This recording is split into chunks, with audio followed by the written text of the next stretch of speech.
Le meilleur closing est émotionnel. Et si tu te dis, aujourd'hui, je veux surtout pas manipuler, je veux surtout pas... voilà, tant mieux, t'as bien raison. Hop, on va créer un joli cadre YouTube. Voilà, on est au taquet. Et on est parti. Le sujet de cette vidéo, il est de casser toutes tes croyances si tu penses que vendre c'est mal, que tu vas pas aider l'autre, que tu vas pas poser les bonnes questions, que tu as peur du jugement, etc. On va nettoyer tout ça pour que tu deviennes hyper balèze et réussir à vendre ton programme de coaching signature en ligne sans le vendre, tout en restant toi-même. On est parti. Je viens de raccrocher dans... Ouh, attends. Mon trépied, il m'a fait descendre. Attends, voilà. Là, on est bon. On n'est pas à l'abri qu'il redescende pendant la vidéo YouTube. Donc, je viens de ressortir d'un appel de vente avec un prospect adorable, génialissime, qui se posait toujours les questions que se pose quasiment systématiquement mon client idéal avant d'investir dans le programme d'accompagnement. À savoir, j'adore ton programme, j'adore ta méthode, j'adore tout ce que vous proposez, tout ce que vous m'aidez à faire, mais est-ce que c'est maintenant ? Et ça, c'est vraiment le point qui revient chez quasi tous les clients, chez quasi tous les appels. Et pourtant, avant de pitcher, bien évidemment, tu t'assures d'avoir fait les questions genre pourquoi maintenant ? Tu vois, toutes les questions importantes à poser pour éviter d'avoir ce genre d'objection.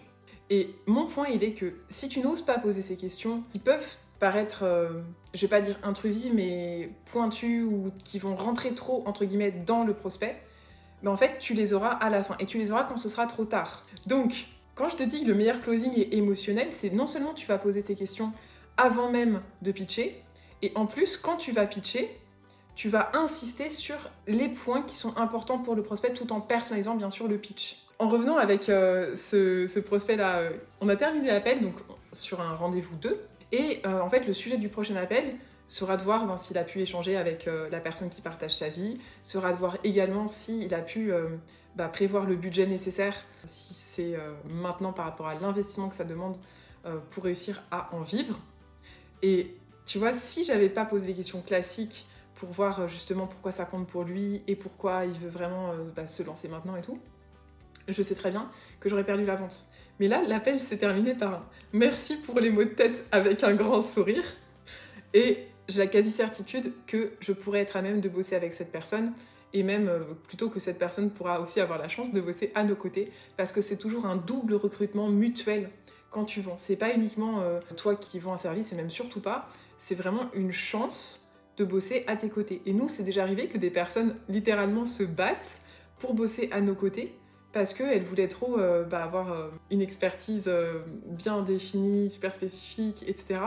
Elles voulaient un coaching individuel et elles voulaient le coaching individuel avec moi. Et du coup, les personnes se connaissaient, etc. Donc voilà, ça arrive. Et pour en arriver à ce niveau-là de succès, il faut l'accepter. Et il faut autant être prêt d'un point de vue préparation, mindset, mental de la vente.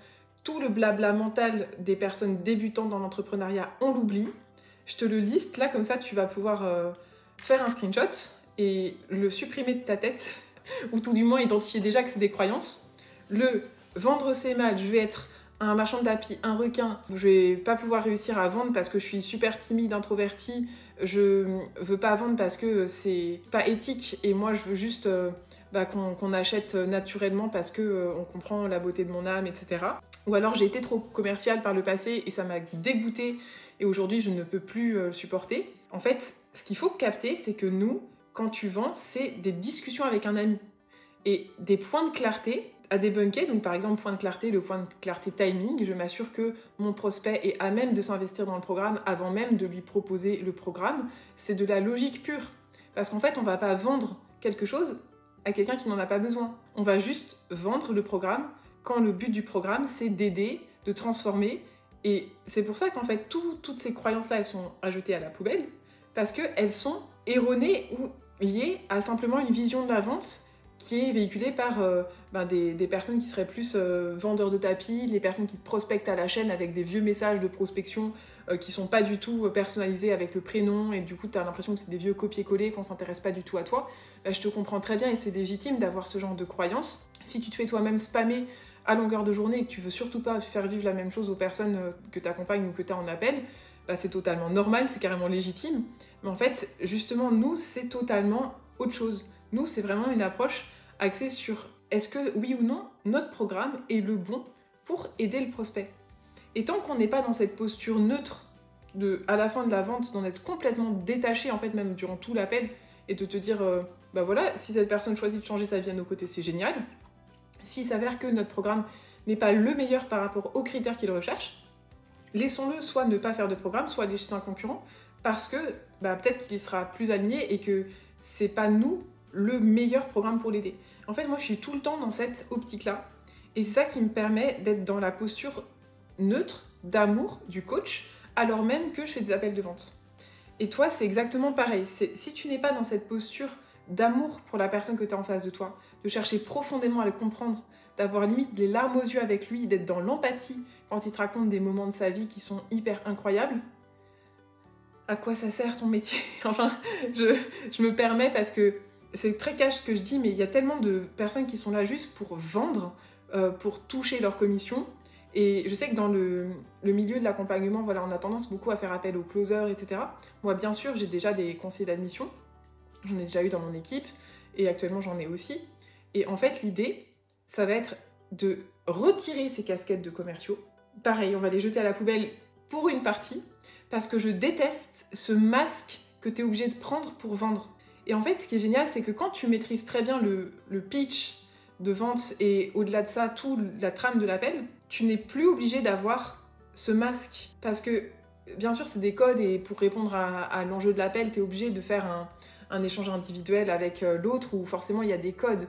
Donc évidemment, comme quand tu es à l'école, bah, tu vois le maître qui parle, le professeur, bah, du coup toi tu t'assois, tu as ta trousse, ton cartable et tu écris. Bah, bien sûr, dans un appel de vente, il y a des codes et il s'agit pas forcément trop de cracher sur ces codes non plus parce que ils sont là pour des raisons spécifiques, notamment pour faire avancer le prospect sur la ligne droite de la vente. Et d'un autre côté, si tu viens juste faire que ces codes sans te soucier profondément de l'être humain derrière et sans le comprendre profondément, il n'y aura pas de vente. Et si tu t'en tiens juste à poser des questions, à être, tu sais, de façon très cash, très directe, suivre ta trame, poser toutes les questions, tous les points de clarté, boum, boum, boum, est-ce que c'est humain ça? Moi, ce qu'on achète, à mes yeux, quand on vient dans mon programme, c'est oui la stratégie, oui la résolution d'un problème douloureux urgent reconnu, oui le coup de pied aux fesses, oui tout ça, mais c'est aussi mon énergie. Et si durant l'appel, je suis juste mon vieux masque commercial là de alors ça fait combien de temps que tu n'arrives pas à vivre de ton coaching? L'horreur. Ce que veulent les gens, c'est un être humain qui les comprend, qui capte leur énergie. Moi, ma cliente idéale ou mon client idéal, tu l'appelles comme tu veux, mais il décide à l'intuition. On me dit systématiquement cette phrase quand on en appelle de vente avec moi. Moi, je décide à l'intuition. Et généralement, quand on me dit cette phrase, c'est que il y a déjà eu un gros boom dans l'énergie et on a clairement déjà connecté. Donc, connecte-toi à la fréquence de vibration de l'autre. Et quand je dis ça, ça peut te paraître des termes énergétiques, des termes perchés, qu'importe. J'assume totalement. La vente, elle est dans l'émotion. Et l'émotion, c'est des pensées dans ton cerveau qui sont créées par des stimuli.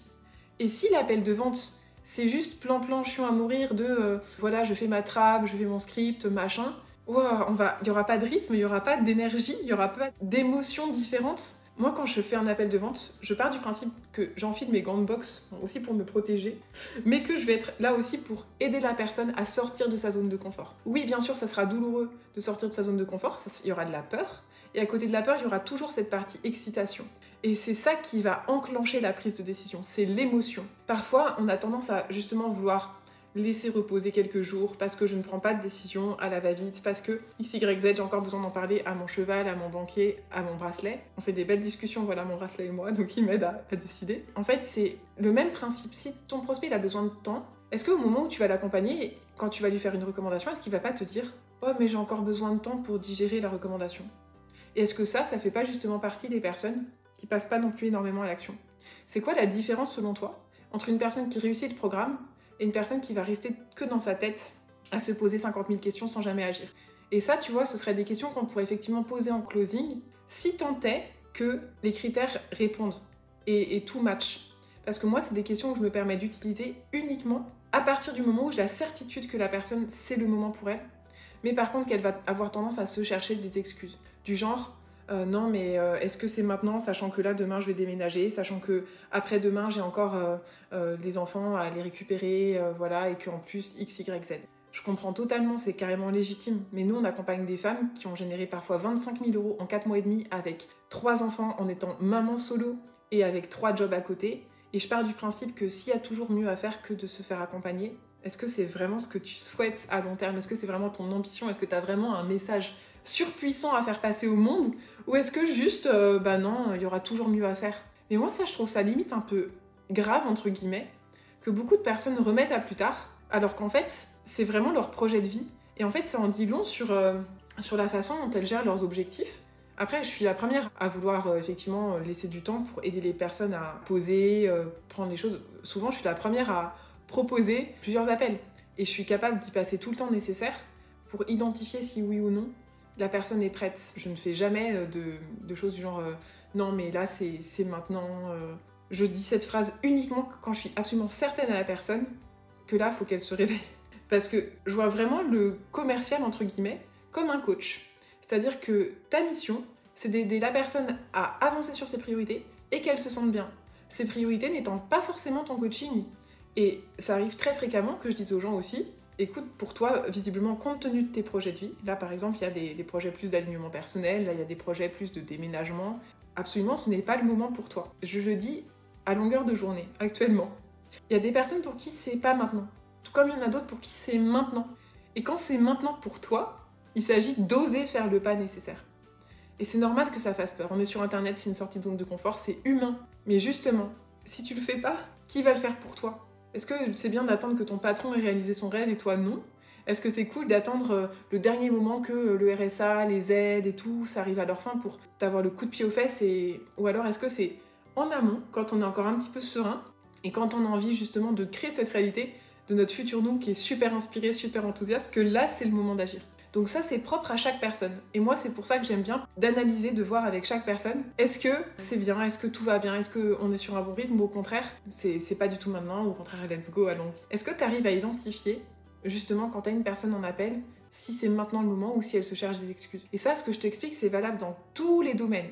Typiquement, dans la vente, je bosse avec une personne qui est hyper avancée dans le coaching sport et nutrition, qui a déjà fait des beaux lancements, qui a réussi à faire beaucoup de chiffres d'affaires. Et en fait, on voit ça dans toutes les thématiques. Par exemple, dans le coaching nutrition aussi, là je te parle beaucoup du Make Money. Coaching nutrition, ah non mais là ça va être Pâques, donc c'est pas le moment. Puis là c'est les fêtes, donc comme c'est les fêtes, je préfère attendre pour me remettre au sport après. Et puis à la rentrée, non, c'est pas maintenant parce que là c'est la rentrée des enfants. Et en fait, à chaque fois, il y a des excuses systématiquement. Et c'est pareil dans ton domaine. En fait, les gens vont s'inventer des excuses externes comme si ça dépendait pas d'eux pour déléguer leurs responsabilités, faire comme si les personnes dépendaient d'un contexte extérieur qui malmenait leur vie. Et ça, en fait, finalement, c'est être dans un état qui n'est pas un état responsable, c'est d'être dans un état de victimisation par l'extérieur. Alors qu'en fait, quand malgré l'extérieur, tu choisis de faire les actions, quand malgré que là, tu vois, regarde, je tourne pas dans le cadre YouTube le plus stylé au monde. Je te tourne ça, à l'arrache posé. Et alors, je sais que ça te fait kiffer, je sais que tu aimes bien, parce qu'au moins c'est très naturel et au moins tu vois à la fois l'expertise et à la fois des petites anecdotes, plus en mode personal branding. Parce que c'est ça que les gens veulent. C'est pas l'un ou l'autre, c'est l'un et l'autre. Tu assembles. Donc c'est ça que tu aimerais créer chez l'autre, un sentiment de « je sais que c'est maintenant » parce que justement j'ai trop attendu. T'as des questions à poser pour ça. Typiquement, qu'est-ce qui pourrait s'empirer si on continue d'attendre? Ou encore, pourquoi c'est maintenant?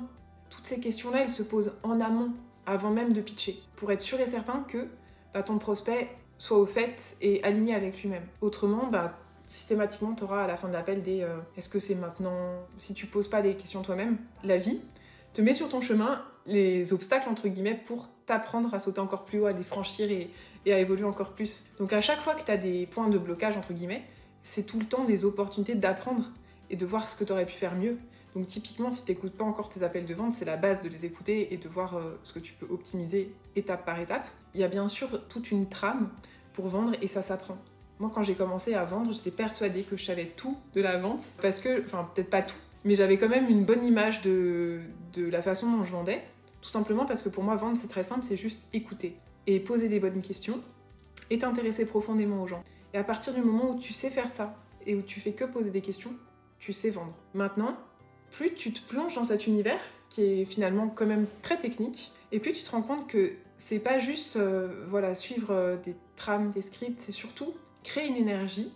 Et à partir de cette énergie, que moi je ressens de façon très puissante lors des appels, et je peux vraiment savoir à partir de ce que je ressens si la personne se sent prête, si au contraire je lui laissais volontairement du temps pour être sûr qu'elle soit au clair avec sa décision et tout. Et à partir de ces sensations, qui sont vraiment purement comme dans le coaching, des sensations de ton corps à écouter, eh bien je décide. Je te donne des exemples de ce que j'appelle sensations en closing, parce que ça c'est un sujet qui est très peu évoqué, en tout cas à ma connaissance, alors que j'adore le sujet, je suis beaucoup de personnes dans la vente et tout. C'est les liens entre vente et énergie. Tu vois, tu vas avoir des émotions, effectivement, comme on se le disait, le coaching est émotionnel. Plus tu vas créer des émotions et plus ton prospect va être à même de décider, pas seulement avec les questions du genre sur son soi d'avant et son soi du futur, mais des questions pour connecter à l'énergie. Et à partir de ces questions-là, il va pouvoir décliquer de ok, j'agis ou j'agis pas. Mais la vente, elle est émotionnelle aussi pour toi, dans le sens où, comme un coach qui va être à l'écoute des ressentis de son corps quand il coach, toi, ça va être aussi être à l'écoute des ressentis de ton corps quand tu closes. Donc, par exemple, tu vois, moi, j'aime bien me tenir droite sur la chaise et voir comment je me sens. Quand un entrepreneur me parle de son pourquoi en appel de vente, systématiquement, s'il est aligné et s'il a trouvé son pourquoi, et pourquoi c'est pas juste la liberté. Par exemple, pour moi, c'est aider les coachs et experts à gagner des années de vie, à prendre confiance en eux pour oser incarner un message hyper inspirant qui a un impact massif sur le monde et qui fait vibrer des cœurs. En fait, quand t'es aligné à ton pourquoi, moi personnellement, je vais le ressentir avec des frissons. Et j'écoute beaucoup ça parce qu'en fait, si je ressens pas des frissons et que la personne me parle de son pourquoi, bah, ça va me permettre de creuser, de simplement dire ok, et derrière le fait de vouloir inspirer ton enfant, qu'est-ce qu'il y a ? Qu'est-ce que tu cherches à faire ? Aller chercher très loin toutes les raisons profondes qui fait que tu agis, et là, t'es connecté à cette énergie-là. C'est un moteur qui est d'une puissance tellement phénoménale qu'elle peut te propulser absolument là où tu veux. Toi, ton prospect, vous pouvez aller incroyablement loin tant que la personne est alignée à ça, à ce moteur. Et chaque action qu'elle fait, chaque question qu'elle a, sont des occasions de se réaligner. Donc, écoute les ressentis de ton corps. Personnellement, quand la personne se sent prête à acheter, je ressens aussi une nouvelle forme d'énergie qui est plus, je sais pas, genre sous mes pieds, ça vibre. Tu peux te dire, mais qu'est-ce qu'elle me raconte celle-là avec son énergie ? Mais j'assume totalement. Et je serais curieuse de savoir aussi si toi, dans les commentaires, tu le ressens aussi comme ça, ou si c'est moi qui suis en mode hyper intuitive ou hyper sensible ou que sais-je, machin. Je m'en fiche un peu des étiquettes, je veux juste savoir si tu ressens cette même énergie de la vente, qui est pas qu'une énergie, je dirais 16 énergies de la vente, il y en a plusieurs. Je serais très heureuse d'avoir des partages avec toi sur le sujet. Si cette vidéo t'aide ou te fait mieux capter à quel point l'émotion et les ressentis jouent un rôle primordial, je t'invite vraiment à me le dire ici ou sur Insta. Je te mettrai tous les liens dans la description. Bien sûr, si tu souhaites prendre rendez-vous avec moi ou une personne de mon équipe, tu pourras voir. Donc je te laisse cliquer sur les liens juste en dessous dans la description pour éveiller encore plus ta conscience sur tous ces sujets, vente, mindset, marketing, business, et t'aider à lancer ton programme, ton école de coaching en ligne, si c'est ton souhait. Je te dis à plus et on se retrouve dans les prochaines vidéos YouTube.